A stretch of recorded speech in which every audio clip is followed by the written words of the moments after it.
¿Cuál puede ser la particular descripción que va a realizar Karl Marx respecto a la función del derecho en la sociedad moderna? Podríamos resumir ese particular, esa particular conceptualización que va a tener Marx de la función del derecho en la sociedad moderna, indicando que hay una cierta perplejidad en él. Piensen ustedes que Marx es hijo de un abogado que proviene de la religión judía y que, debido al antisemitismo presente en la sociedad alemana de su tiempo, él se encuentra en una región que se llama la región de Trier, Treveris.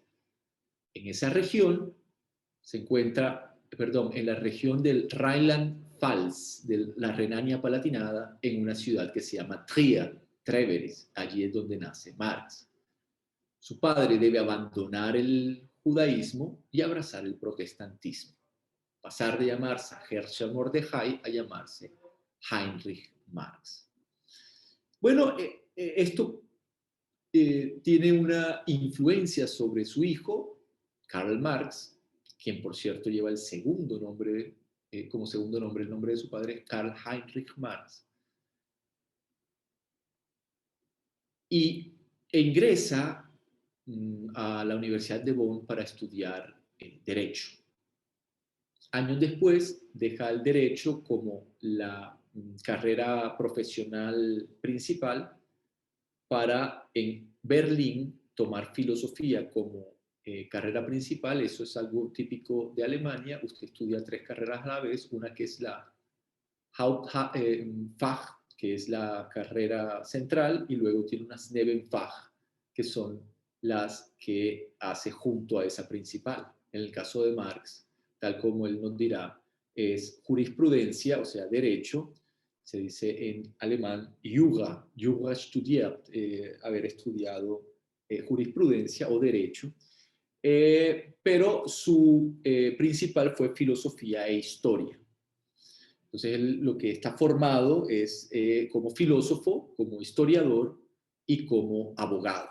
Entonces, lo que les trato de decir es que la parte inicial de la obra de Marx es una obra en la que este estudiante de Derecho comienza a advertir que hay una tendencia de la ley a favorecer a quienes ya son privilegiados en las condiciones materiales de existencia.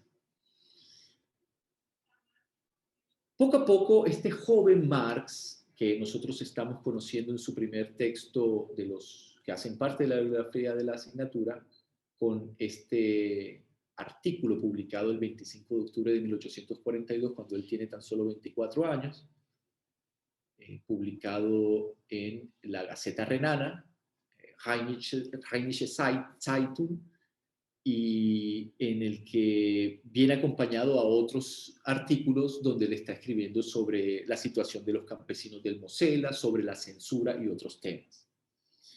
De hecho, en esta publicación, Karl Marx, Los debates de la dieta renana, encontramos esos distintos textos en los que Marx realiza una serie de consideraciones respecto a los fenómenos de su tiempo.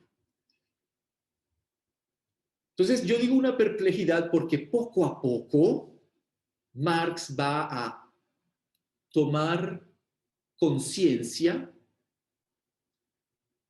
de la función de la economía, o como él dirá, la totalidad de las relaciones de producción, las cuales va a considerar la estructura de la sociedad. Es decir, la perplejidad de este joven estudiante de Derecho consiste en que va, a medida que va madurando,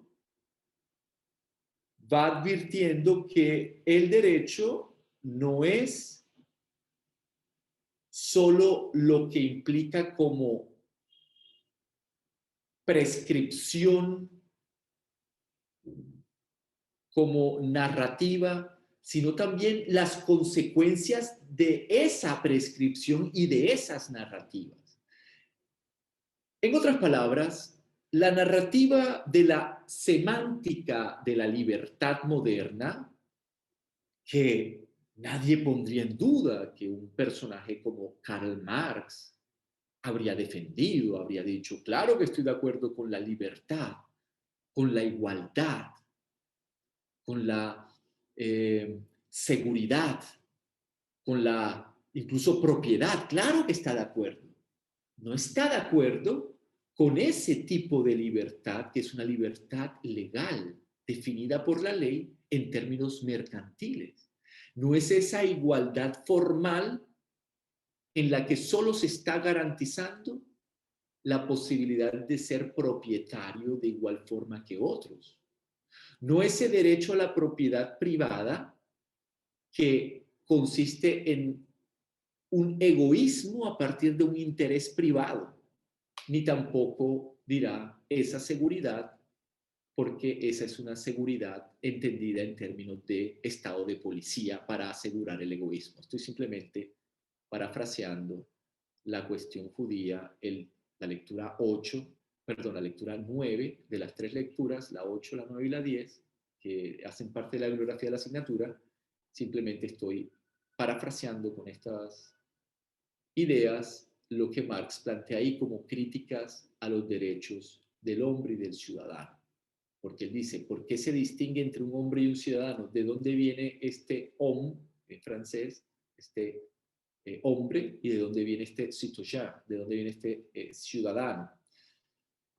Entonces, este joven Marx que está viendo dentro de la realidad de su tiempo, dentro de las condiciones de pauperismo rural que se está viviendo en el siglo XIX en Alemania llega tarde las consecuencias del capitalismo, porque, digamos, esta estructura económica, ahora vamos a hablar de esto, eh,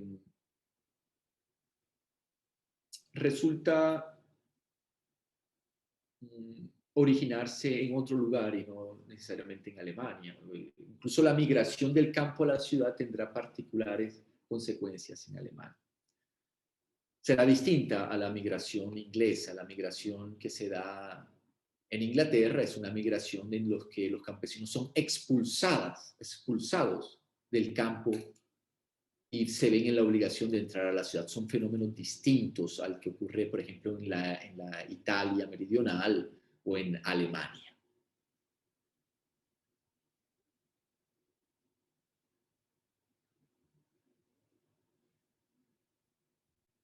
La perplejidad en relación a la función del derecho en la sociedad moderna llevará, después de una vida bastante caracterizada por el desplazamiento de lugares, que es la del Marx.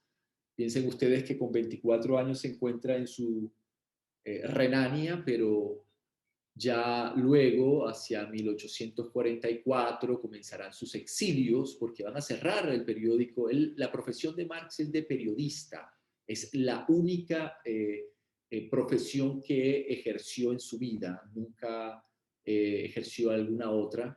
La otra fueron los cargos que tuvo como dentro de un partido político, más bien dentro de una liga, más que un partido político, dentro de una liga, la Liga de los Comunistas. Y en realidad, si quisiéramos hablar de el trabajo que tuvo Marx, fue redactor, editor y en algún momento creo que incluso director de unas revistas críticas de política en Alemania. Entonces, luego le vienen en la vida una serie de sucesos que lo llevan al exilio, primero en París, luego en Bruselas, luego nuevamente en París, luego en Londres, y allí en Londres él comenzará por un tiempo a dedicarse al estudio de la economía. Y bien, quiero señalar algo importante para que ustedes entiendan como estudiantes de Derecho lo que descubre Marx. Por eso, antes de iniciar la clase, cuando estábamos haciendo la introducción, me detuve un momento y me desplacé para tomar este libro. Este es la contribución a la crítica de la economía política. Creo que en alemán es Zur Kritik der politische Ökonomie. Entonces, sí, para una crítica, más o menos se traduce como para una crítica de la economía política, que luego será el subtítulo de su obra que publicará después, porque esta es de 1858, si no me equivoco. Marx nace en mayo, el 5 de mayo de 1818 y muere, a ver, acá lo tengo que tener el dato, él muere el 14 de marzo de 1883. Ese es un dato interesante porque estamos frente a, y nuevamente les agradezco que tengan la cámara encendida, quienes la tienen, ese dato de cuándo nace y de cuándo muere Marx es importante porque ustedes ven que entre Marx, Durkheim y Weber, el único que no llegó al siglo XX fue Marx, y el siglo XX es una guerra mundial, por lo menos ellos dos vieron la Primera Guerra Mundial. No llegar al siglo XIX es no ver las consecuencias de la industrialización. Max Weber le cambió la vida cuando viajó a Estados Unidos y vio lo que era un país protestante. Eh, eh, en cuanto a la evolución de la economía, bueno, eso lo van a entender mejor cuando veamos la obra de Max Weber. Ustedes dirán, profesor, que tiene que ver la religión con la economía. Eso fue lo que descubrió Max Weber, que el espíritu del capitalismo era la ética protestante. Entonces, Marx vive el siglo XIX. Marx es un autor cuya obra es una expresión de su tiempo. O sea, la importancia que tiene, miren, no estamos hablando aquí de Marx porque nos interese la política o que nos interese ahora pensar que la izquierda o que viva el Partido Comunista, nada de eso nos interesa. Es decir, lo que nos interesa en realidad es qué fue lo que pudo haber dicho en su descripción del funcionamiento de la sociedad moderna Marx como para que la sociología del derecho no pueda prescindir, no pueda, un libro de sociología del derecho que no tenga un capítulo sobre el derecho como ideología o el derecho en términos marxianos, ojo con esto, vamos a dejarlo claro. Cuando hablemos de los textos de Marx, decimos que eso es algo marxiano. Cuando hablamos de autores que parten de la obra de Marx y desarrollan una teoría política, una doctrina política o lo que se quiera, eso se llama marxismo. Son cosas distintas. Por ejemplo, Georg Lukács es un marxista. La crítica a la ley del hurto de leña es un texto marxiano. ¿Está claro eso? Bien. Entonces, a nosotros nos interesan tanto textos marxianos como textos marxistas. En este caso estamos hablando de una serie de lecturas que estamos realizando en la asignatura, como por ejemplo uno de los artículos en los que Marx es publicado el 25 de octubre de 1842 en la Gaceta Renana, en el que Marx hace unos comentarios sobre un fenómeno que él está advirtiendo. ¿Cuál es ese fenómeno? Nuevamente, la perplejidad. A ver, un momento. Si existen unos árboles y esos árboles están en un bosque y esos bosques pertenecen a algunas personas, yo entiendo que nosotros no podamos podar esos árboles para llevarnos esos pedazos de madera. Yo comprendo que no podamos tomar lo que alguien ya ha cortado del árbol y ha recogido. Yo entiendo que cada uno de estos comportamientos se ha considerado un delito. Pero en esa región, por siglos, los campesinos no propietarios de los bosques recogen recolectan pedazos de leña que caen de los árboles. Y con esos pedazos de leña ellos pueden usarlos para calefacción, principal uso, pero también para otros usos, construcción de escobas, techumbre y otros productos que se pueden derivar de los árboles, que a partir de 1936 o un poco antes, en Prusia ya había iniciado toda una legislación a comenzar a criminalizar estos comportamientos. ¿Qué comportamientos?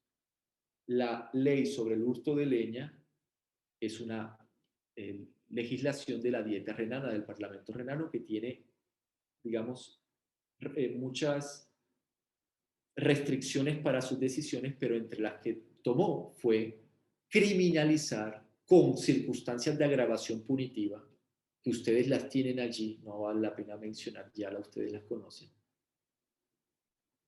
para aquellos individuos que realicen algo que vienen realizando por siglos, recolectar leña suelta. Es cuando Marx, en este texto, repito, los debates de la dieta renana, en particular sobre la ley acerca del robo de leña,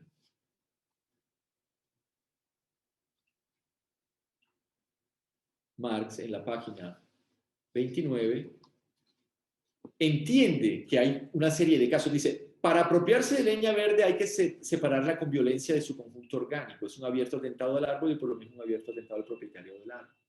¿Qué está diciendo? Hombre, yo entiendo que el árbol tiene unas ramas y que las ramas, si usted las corta, eso le llama él leña verde, y utiliza esa leña, está robándola. Él dice, yo estoy de acuerdo con la ley, entiendo que eso es un atentado contra el árbol, es un atentado contra el derecho a propiedad. Dice, por otra parte, si se sustrae un tercero leña cortada, la leña cortada es un producto del propietario. Listo, oye, si hay leña que alguien ha cortado y la han recogido, entiendo que eso es un hurto.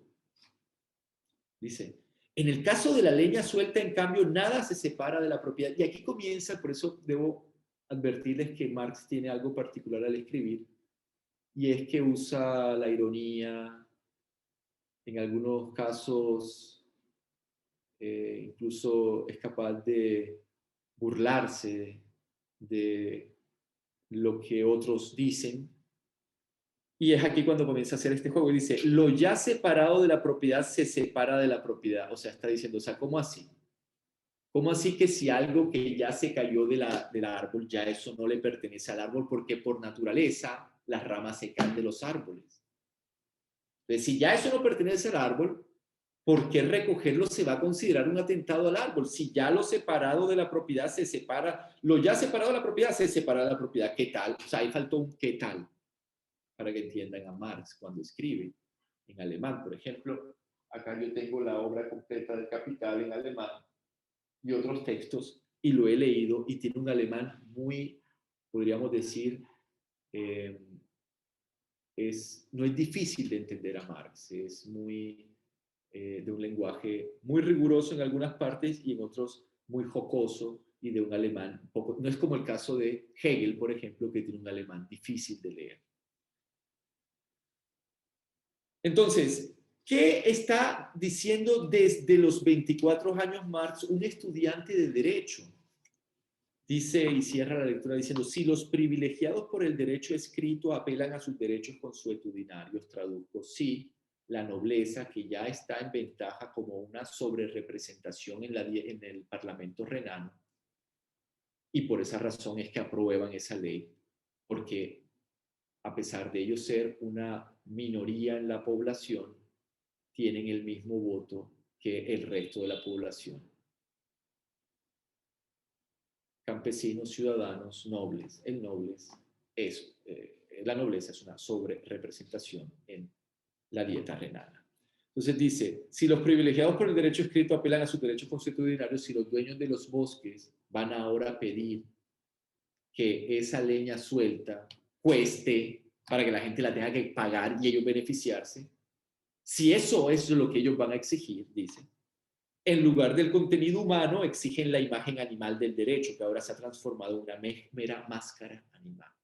Yo no voy a entrar aquí con sentimentalismo, ni les voy a leer ahora a Marx acá para que ustedes medio se pongan sentimentales y aquí botemos una lágrima y digamos, no, Marx, ¿cómo era de humano? Era más humano que los humanos. No me interesa eso. Por el contrario, lo que quiero que ustedes observen es qué es lo que lleva, hacia dónde va a llevar esto a Marx. ¿Saben a lo que lo va a llevar? Esto es a los 24 años, cuando ya él está de 1818 a 1858, ¿cuánto tiempo ha pasado?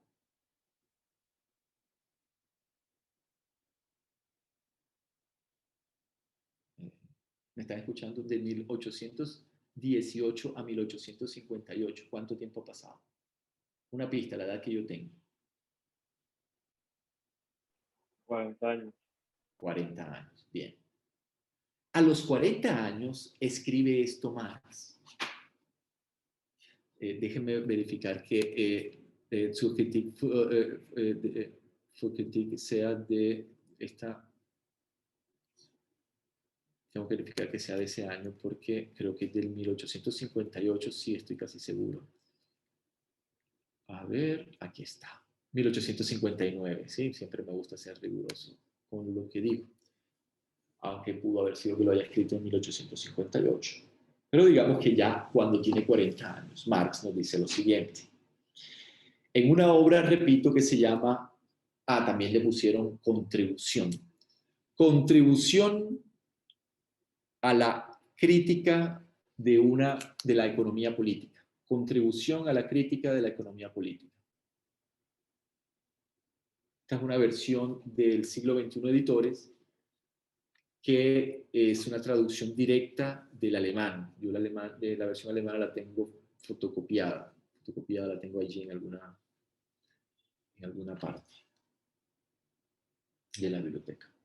Bien, entonces, repito, estoy apelando a explicarles las observaciones y el aporte de Marx a nuestra clase, a nuestro desarrollo analítico y teórico que venimos trabajando en la clase. Fíjense, ya no estamos hablando de teoría de sistemas, ahora estamos hablando de la obra de Marx. Ustedes como estudiantes de Derecho viven a diario lo que vivió Marx, un descontento con el derecho. Ustedes dicen, pero ¿cómo es posible? ¿Cierto? ¿Cómo es posible?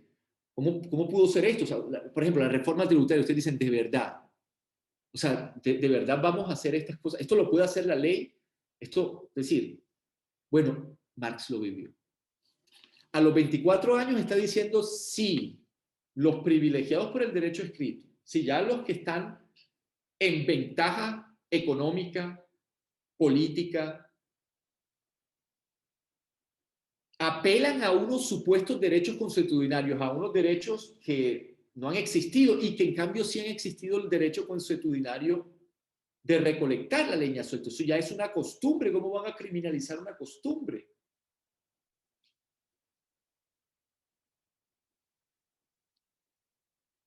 Pasados 20 años,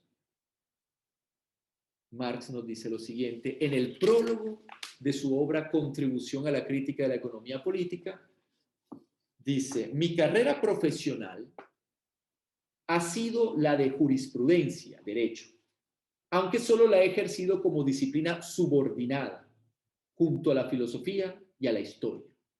Durante los años 1842-1843, los años en los que estamos leyendo tanto el texto de la lectura 8 como el texto de la lectura 9, porque la lectura 9 es la cuestión judía y esa hace parte de 1800, lo escribe en 1843, dice, durante los años 1842-1843, en mi carácter de director de la Neue Rheinische Zeitung, la nueva Gaceta Renana, me vi por vez primera en el compromiso de tener que opinar acerca de lo que ha dado en llamarse intereses materiales, en otras palabras, lo económico.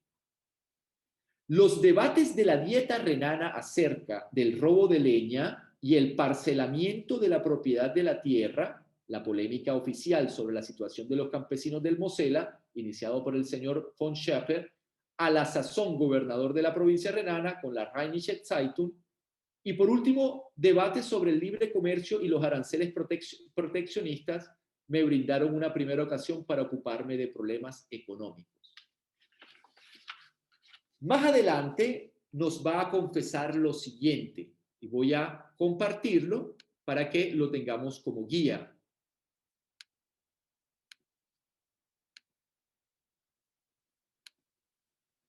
Hace esta confesión Marx en el prólogo de Contribución a la crítica de la economía política, Subkritik der politischen Ökonomie en alemán. Dice, mi investigación desembocó en el resultado de que tanto las condiciones jurídicas como las formas políticas no podían comprenderse por sí mismas, ni a partir de lo que ha dado en llamarse el desarrollo general del espíritu humano, sino que por el contrario radican en las condiciones materiales de vida, cuya totalidad agrupa Hegel según el procedimiento de los ingleses y franceses del siglo XVIII, bajo el nombre de sociedad civil, pero que era menester buscar la anatomía de la sociedad civil en la economía. En otras palabras, está diciendo, no era el derecho ni la política lo que debía centrar mi interés, porque el contenido del derecho y el contenido de lo político me lo va a dar la relación económica. Por tanto, teniendo en cuenta el modo de producción, podré yo saber cuáles serán las condiciones jurídicas y políticas de esa sociedad. Por eso, más adelante, afirma, en la producción social de su existencia. Miren, podríamos quitar la palabra producción y poner la palabra construcción, y está igual de válido dentro de nuestra asignatura. En la construcción social de su existencia, pero en la dimensión de la producción, los hombres establecen determinadas relaciones, unas relaciones de producción que no son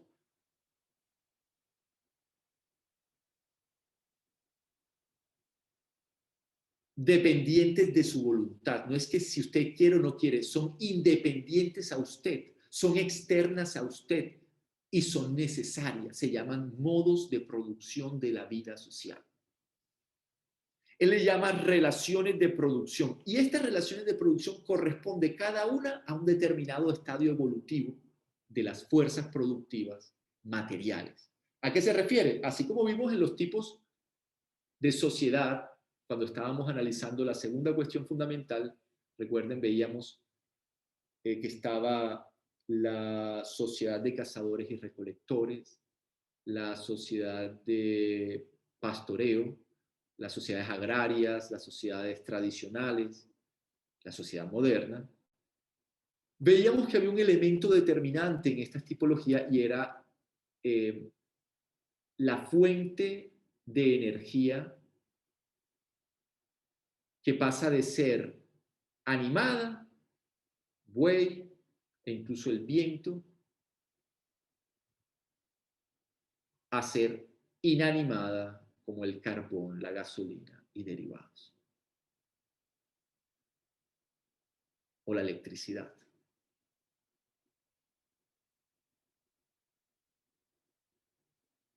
Este paso de un modo de producción a otro es lo que está aquí advirtiendo Marx en el prólogo a esta obra, cuando tiene 40 años, 20 años después de haber en el derecho puesto sus intereses para tratar de entender las relaciones sociales de su época. Dice, la totalidad de esas relaciones de producción constituye la estructura económica de la sociedad, la base real sobre la cual se alza un edificio. La palabra en alemán es Überbau. Bau, hay una basis, va a decir él, una base, y va a haber algo que está sobre la base. Así como cuando en el caso de Freud hablamos del Über-Ich, algo que no es el super yo, no es algo superior al yo, sino algo que está sobre el yo mejor, algo que lo oprime, y eso que lo oprime son las normas de la civilización, de la cultura, el malestar en la cultura, en la disciplina de la iglesia, en la disciplina militar. Bien, en el caso de Marx, que está escribiendo un poco antes de Freud, bastante antes, unos 40, 50 años antes de Freud, en este momento, digo, antes de que Freud escriba y publique,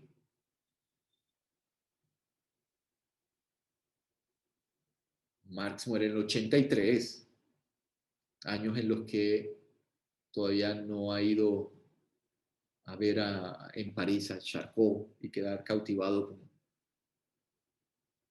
estas hipnosis que veía realizar a Charcot, que luego va a rechazar a Freud como práctica psiquiátrica, para preferir el diálogo de la terapia psicoanalítica. No, Marx está escribiendo en el 58, en 1858, cuando ya Inglaterra está mostrando, sobre todo Londres, está mostrando las consecuencias de un fenómeno que viene emergiendo a partir de cada vez del afianzamiento de este nuevo sistema económico llamado capitalismo, y es el proceso histórico-social de la industrialización. Bien, con este lenguaje un poco arquitectónico, un poco también como de albañilería, de hablar de una base, de una estructura y de unos edificios, unas edificaciones, Überbau, Marx nos está tratando de mostrar que lo jurídico, lo político, están determinados por lo económico. Él dice, el modo de producción de la vida determina. La palabra que usa en alemán Marx es un verbo fuerte, es bedingen, decir que hay una relación causal entre una cosa y otra de determinación. Por tanto, Marx es claro y nos dice el derecho, el contenido del derecho, en otras palabras, la libertad individual como valor supremo en el ordenamiento jurídico, que es una idea moderna, que viene introducida para la legitimación de la construcción social de la realidad en la sociedad moderna, a diferencia de la sociedad antigua o de la sociedad medieval, es esa estructura normativa que es la materialización de una estructura cultural, de un valor, esa estructuración de la vida social a partir de unos valores y de unas normas en la sociedad moderna, está determinado por la totalidad de las relaciones de producción que en Marx es la economía. Entonces dice, no es la conciencia de los hombres lo que determina su ser, no es lo que usted define en sí mismo lo determinante, sino su posición en la realidad social lo que va a determinar su conciencia. La existencia social está determinada por las condiciones materiales de existencia. Esa revelación con la que he querido tratar de introducir, vamos a dejar de compartir esta imagen para compartirles una otra.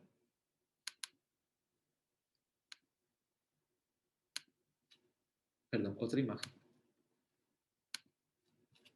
Esta imagen que está acá. Esto es lo que quiero mostrarles.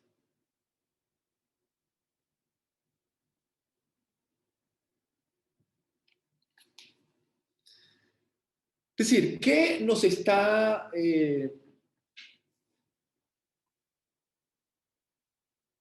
advirtiendo la descripción de los fenómenos históricos de la época en la que Marx escribe? Está diciendo, miren, el derecho moderno, este derecho burgués, con mucho cuidado cuando yo digo burguesa, no se vaya a creer que esto es algún estribillo de alguna pancarta de estudiantes de universidad pública que reivindican la figura de Marx dentro de su lucha política, que en Colombia han sido criminalizados y que los medios de comunicación y la reproducción de nuestras mismas ideologías llevan a que nosotros también creamos prejuicios alrededor de estas personas y de estos elementos, de estos símbolos, de estas instituciones como las universidades públicas y de estos derechos fundamentales como lo es la protesta. Y lleva no solamente a prejuicios, sino que también, mucho más grave, lleva a estigmas. Entonces, ese profesor es comunista y en un país como este lo matan. Caso Alfredo Correa de Andrés, cuando en los terribles gobiernos que no queremos recordar ahora, suficiente tenemos con la pandemia, se asesinaron, ¿no? Ya sabemos los responsables, fueron condenados, los chicos buenos, ¿no? de Goodfellas, ¿no? Los chicos buenos de este Matarife, el señor Jorge Noriega, a través de Jorge Noriega, matan, asesinan, al parecer, no se sabe si fue Jorge 40 y demás, pero lo que está claro es que fue por apoyo del DAS, ¿no? Y el director del DAS era este señor Jorge Noguera, quien estuvo preso, creo que ya va a quedar libre de esa condena.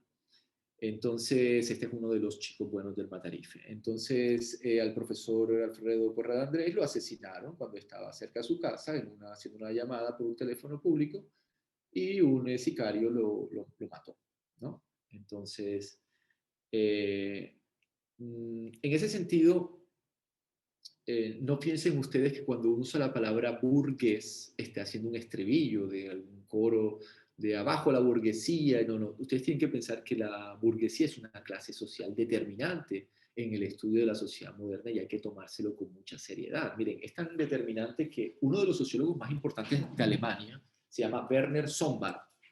Escribió una obra que es preciosa, es un clásico de la sociología. Yo les quiero mostrar cómo se llama la obra, es esta obra que tengo acá, se llama El burgués, contribución a la historia espiritual del hombre económico moderno, y sale un mercader típico del siglo XV, de XVI, de una ciudad como Firenze o Venecia, donde encontramos los primeros atisbos de las características más importantes de lo que luego será el sistema económico capitalista. Entonces, cuando aquí hablamos de capitalismo, hablamos de burguesía, no lo hacemos entonando un himno contra el capitalismo o una posición política, lo hacemos porque son elementos estructurales de esta sociedad que estamos explicando y que estamos estudiando. Lo digo también para cuando hablemos con Max Weber o con Emil Durkheim. Bien, entonces, en esta perplejidad que hemos encontrado en Marx, termina habiendo esta posición radical. Una posición radical, Marx nos va a decir, el derecho está determinado por la economía.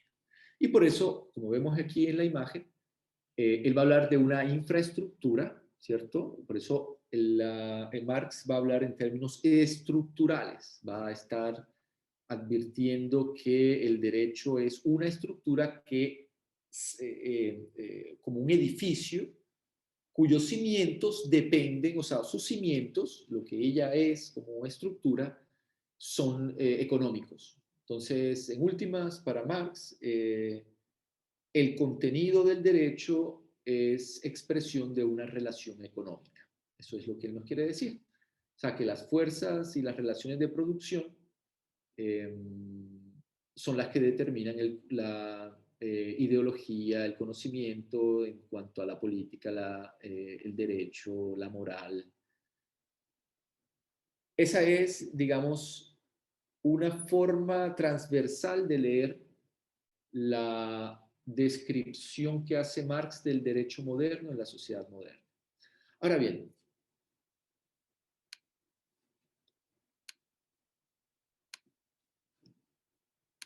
en el caso volviendo al caso de la leña suelta, Marx aquí nos va a dejar claro algo muy importante. Miren,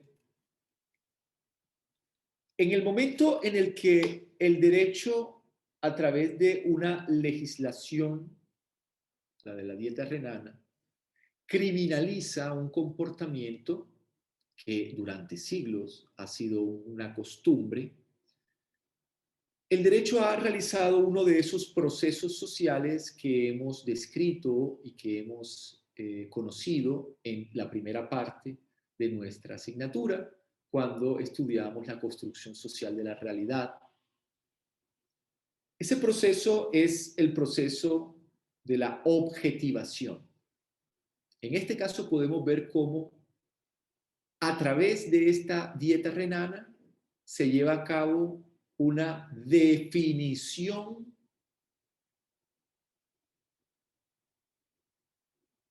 o mejor, redefinición de un comportamiento. La práctica consuetudinaria de recolectar leña suelta es ahora no una práctica consuetudinaria, sino un crimen. Esa objetivación de la realidad social implica consecuencias en otros sistemas. Dentro del mismo sistema jurídico, lleva a que se criminalice un comportamiento, pero a la vez lleva a que se valorice económicamente la leña suelta, que ahora ya no es mera leña suelta, ahora es una mercancía que pertenece a alguien y por tanto tiene un contenido y un significado económico y social distinto.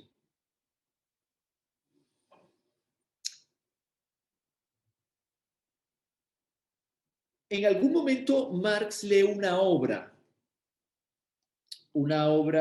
de un francés, Charles de Bruce, escrita en 1760, que se llama Del culto de los dioses fetiches en paralelo, en comparación de en una comparación de las religiones antiguas del Egipto con la religión actual de los Nigriti. Y allí le llama la atención cómo aparece la palabra portuguesa feitizo, fetiche, para referirse a esta adoración. Y cómo los salvajes pensaron que el oro de los españoles era el fetiche de los españoles. Y Marx comenta que si hubieran presenciado las sesiones de la dieta renana, ¿acaso no hubieran pensado que la leña era el fetiche de los renanos? Esa palabra fetiche es importante porque en el primer tomo del Capital, la obra más importante de Marx, la única que publicó, el primer tomo en vida, que está acá, en la traducción que hizo el Fondo Económico de Cultura, Marx habla en el primer tomo del fetiche de la mercancía y su secreto. Un pasaje, una parte de eso. Creo que está incluido en la lectura 10, si no me equivoco. Entonces, el fetiche de la mercancía lo podemos nosotros ver hoy día, cuando hace un año se convirtió en un negocio los tapabocas, el alcohol. ¿Qué significa esto del fetiche de la mercancía? Marx quiere mostrar algo así como una devoción hacia los objetos materiales propio de la sociedad moderna y del mercantilismo que viene aparejado con la llegada del capitalismo como estructura económica. Marx lo que quiere decir no es que las mercancías aparentan tener una voluntad propia, una voluntad independiente de sus poseedores de mercancías, que son los seres humanos.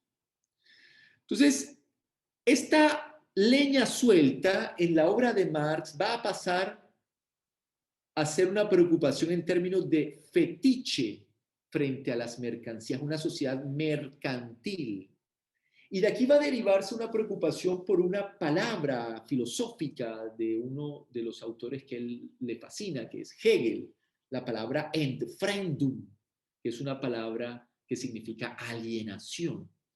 Marx utilizó dos palabras alemanas para referirse a alienación. La palabra entäußern, que es renunciar a, privarse de, desprenderse, despojarse de, y la palabra entfremden, que es cuando dos personas se distancian una de la otra.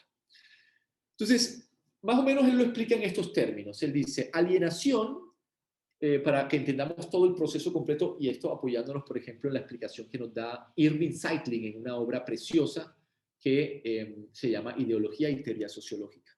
Se les recomiendo su lectura, fue una de esas obras en mi formación sociológica determinantes. Dice, el proceso de alienación comienza con la separación de los hombres respecto a sus medios de producción y subsistencia. Por ejemplo, en Inglaterra, en el anterior sistema económico, que era el feudal, usted no era dueño de la tierra, pero usted tenía acceso a la tierra, porque un guerrero, un señor feudal, le decía, trabaje la tierra para que me pague con la explotación de esa tierra, y el resto lo tenga usted para su supervivencia y la de su familia. Esa relación servil, esa relación de dependencia a otra persona va a ser reemplazado por otra relación, una relación en la que van a venderse y comprarse mercancías. El trabajo va a venderse como mercancía, por eso tiene que ser libre, porque debe ser voluntario para que pueda valorizar el capital a partir de un tiempo de trabajo. No puede haber capitalismo si hay esclavitud. No puede haber capitalismo si hay... No pueden haber mercancías en un mundo esclavo. Por eso Marx dice que Aristóteles no pudo observar la valorización. Aquí dice, Aristóteles no podía descifrar por sí mismo, analizando la forma del valor, el hecho de que en la forma de los valores de las mercancías todos los trabajos se expresan como trabajo humano igual y por tanto como equivalentes, porque la sociedad griega estaba basada en el trabajo de los esclavos y tenía por tanto como base natural la desigualdad entre los hombres y sus fuerzas de trabajo. No lo podía ver Aristóteles. Ese era el punto ciego de su análisis. Entonces, primer proceso de alienación es la separación que vive el campesino de los medios de producción. En Inglaterra son expulsados de las huestes feudales, dice Marx en el capítulo 24, expulsados de las huestes feudales. Espero que hayan buscado en el diccionario lo que es huestes con H.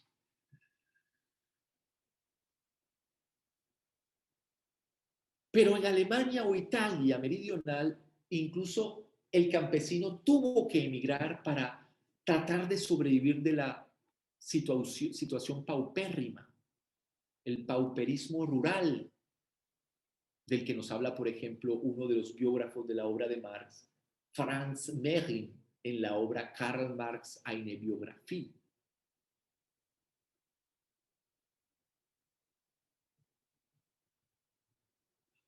Si uno quiere caracterizar una sociedad moderna que ha introducido una nueva forma de estructura económica llamada capitalismo, tiene que identificar que hay unos elementos, por ejemplo, primero, migración del campo a la ciudad. Eso implica que el campesino se encuentra en un lugar inhóspito. Él ha trabajado toda su vida con la tierra tiene unos tiempos distintos a lo de la fábrica. El tiempo de la fábrica es artificial. El tiempo de la tierra es un tiempo de la naturaleza, al que el campesino enlaza su vida, que tiene ciclos naturales, con el de la tierra, que tiene ciclos naturales. En la fábrica no, es un tiempo artificial y está produciendo objetos que son ajenos a él. Pero además, otra característica que hay dentro de este sistema económico es que ahora incluso la tierra o el trabajo se pueden vender y comprar, se convierten en mercancías. La fuente de energía ahora es inanimada porque ahora va a haber una sociedad de producción en masas. Por eso Marx no conoció la sociedad de consumo del siglo XX, conoció la sociedad de producción. Por eso redujo la complejidad social a la lucha de dos clases. La burguesía, que representa el capital, y el proletariado, que representa el trabajo asalariado.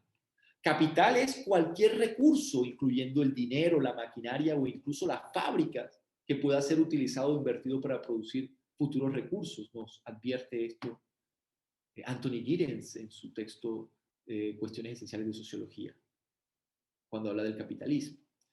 Y por otro lado tenemos el trabajo asalariado, un conjunto de trabajadores que no poseen los medios de producción y deben encontrar un empleo remunerado.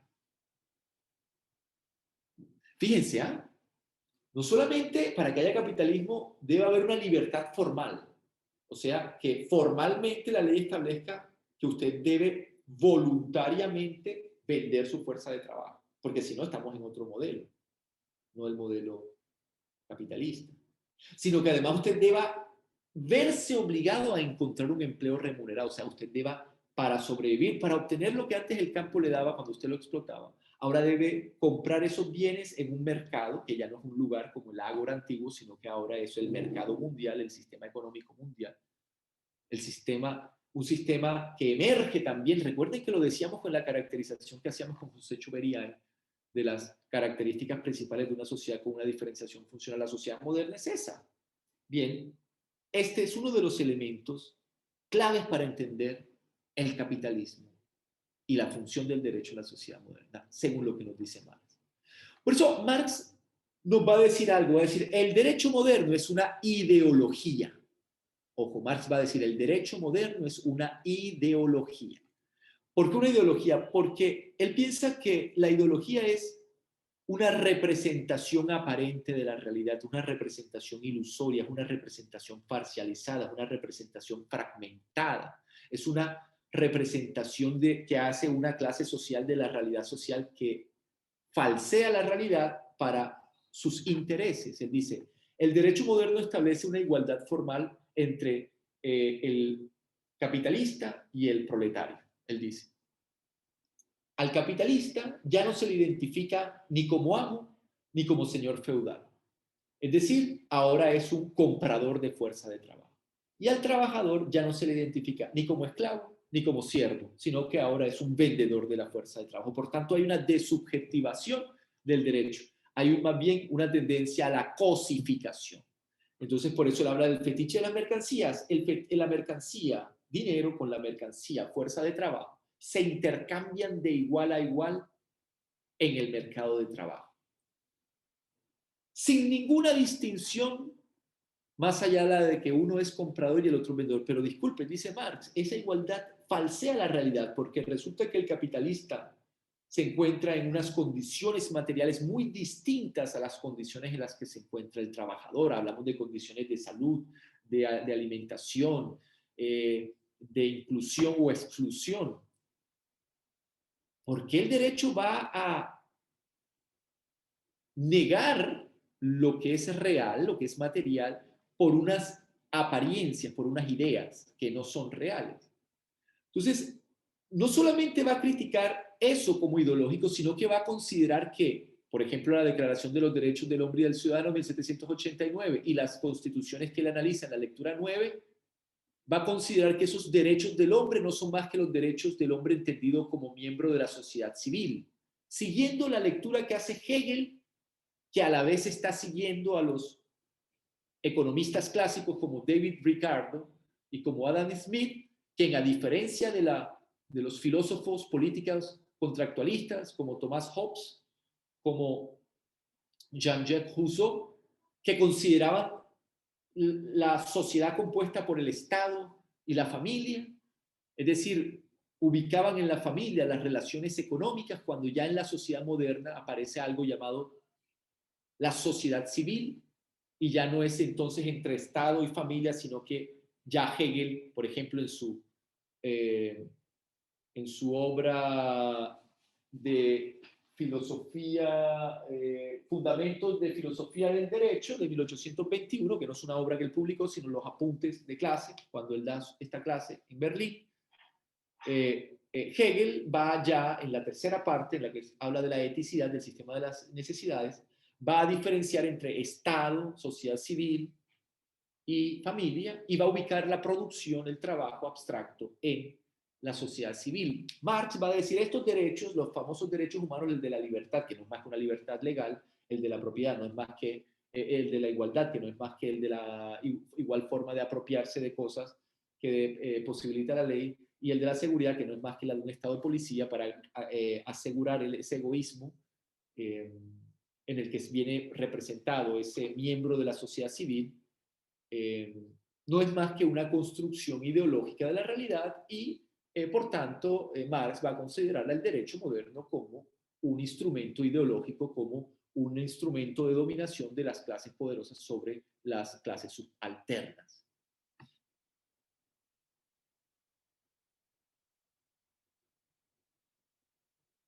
Es interesante que esta descripción de Marx del derecho, que podemos señalar críticas como que, por ejemplo, es muy determinista cuando se piensa que el contenido del derecho viene determinado por la economía o por el modo de producción, que es correcto si revisamos la historia, pero que es reduccionista porque deja por fuera otros elementos, como por ejemplo la importancia de la constitucionalización de los derechos fundamentales y otras cuestiones que él no ha negado, sino que está refiriéndose a estas relaciones propias del contrato de trabajo moderno y de estas definiciones legales de las declaraciones de derechos universales.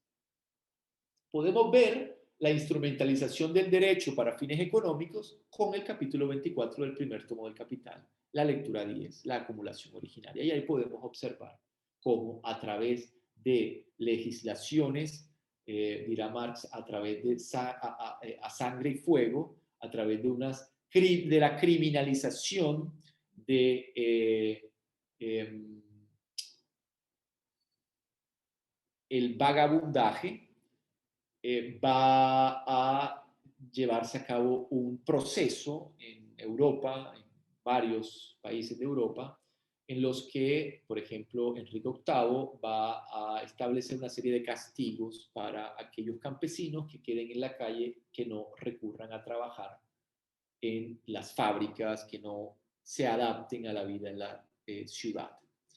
Esta criminalización va a incluir azotes, va a incluir mutilaciones, va a incluir torturas y también va a llevar, lo veremos a final del semestre, cuando estemos estudiando la cárcel, la historia de la cárcel, a lo que autores como George Huche y, perdón,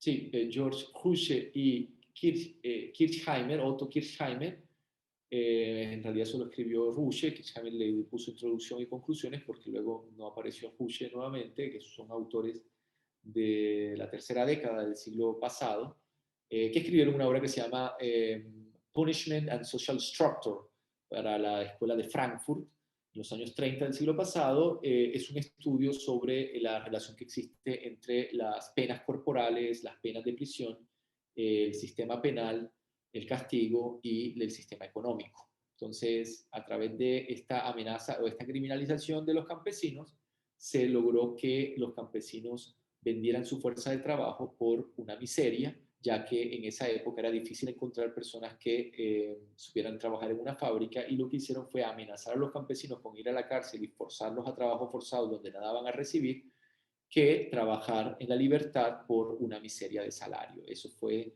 una baratización del costo de la fuerza de trabajo en los orígenes de la sociedad moderna y en los orígenes del capitalismo, que Marx está denunciando, pero a la vez está analizando con un rigor analítico muy interesante, y por eso les he pedido que lo lean. Me he extendido un poco más, paro en este momento para escuchar sus intervenciones, los escucho. Les agradezco por esa atención.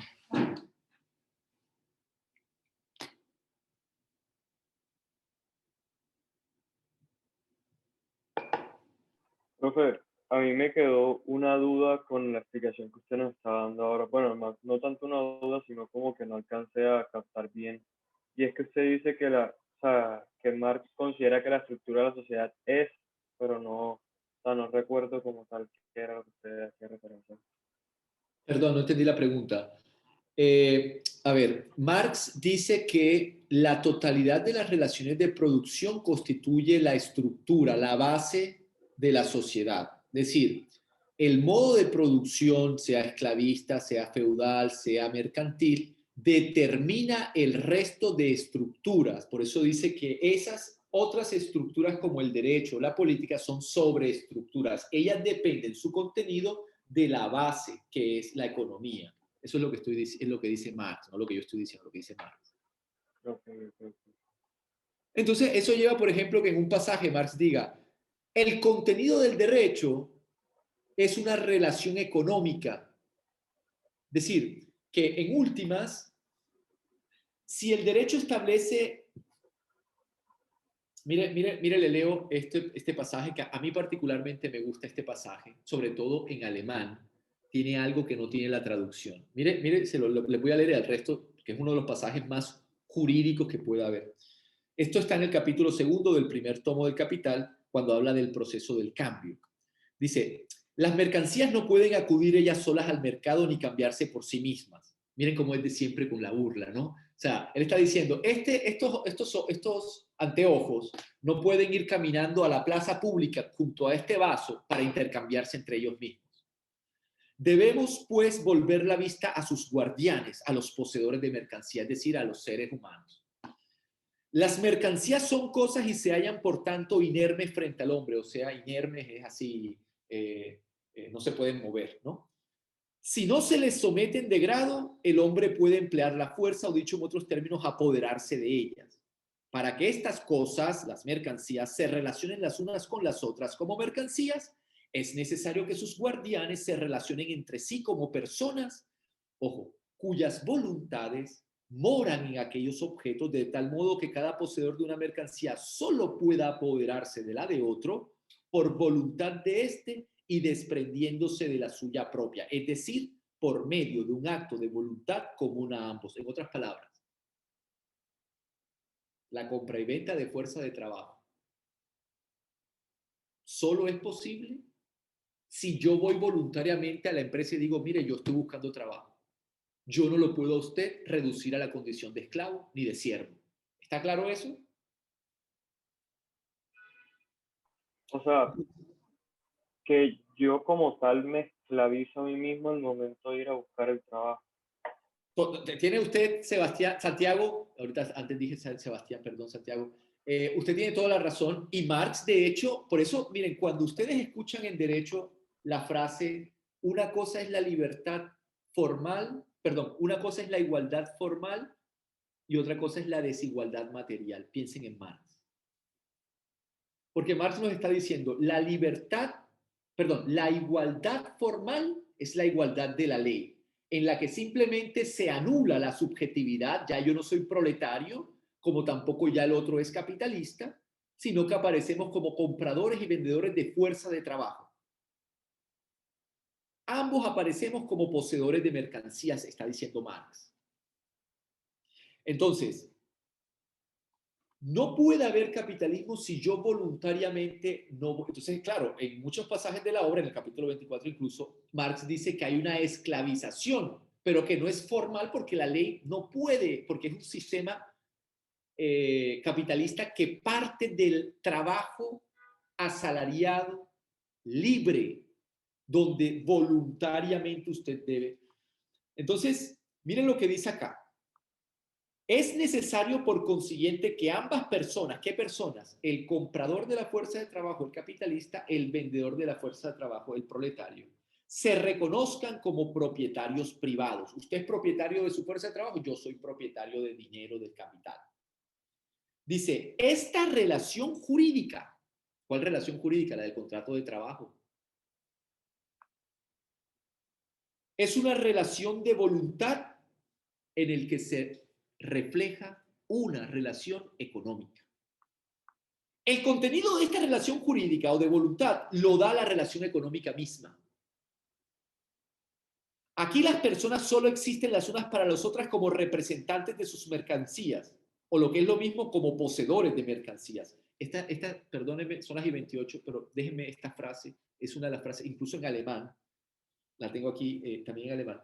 Miren lo que Marx dice. En el transcurso de nuestra investigación, hemos de ver constantemente que los papeles económicos representados por los hombres traduzcamos eso correctamente, los roles sociales, es decir, capitalista o proletario, no son más que otras tantas personificaciones de las relaciones económicas en representación de las cuales se enfrentan los unos con los otros. Permítanme y se los leo en alemán y yo se los traduzco, pero es porque esto es de una riqueza analítica que el traductor no puede. Es decir, es imposible que si a uno no se lo explican leyéndoselo en alemán lo pueda entender. Dice, Die ökonomischen Charaktermasken der Personen. Es distinto a lo que le acabo de decir acá. Acá dice los papeles económicos representados por los hombres. Acá dice otra cosa. Porque dice Die ökonomischen Charaktermasken, las máscaras económicas. Ustedes saben lo que significa persona. Significa máscara en el latín. La máscara que tenía el actor en el teatro donde se leía un rol, que es el rollo. Marx está diciendo, el rollo que lee cada personaje en la sociedad no es más que una máscara económica de las relaciones sociales.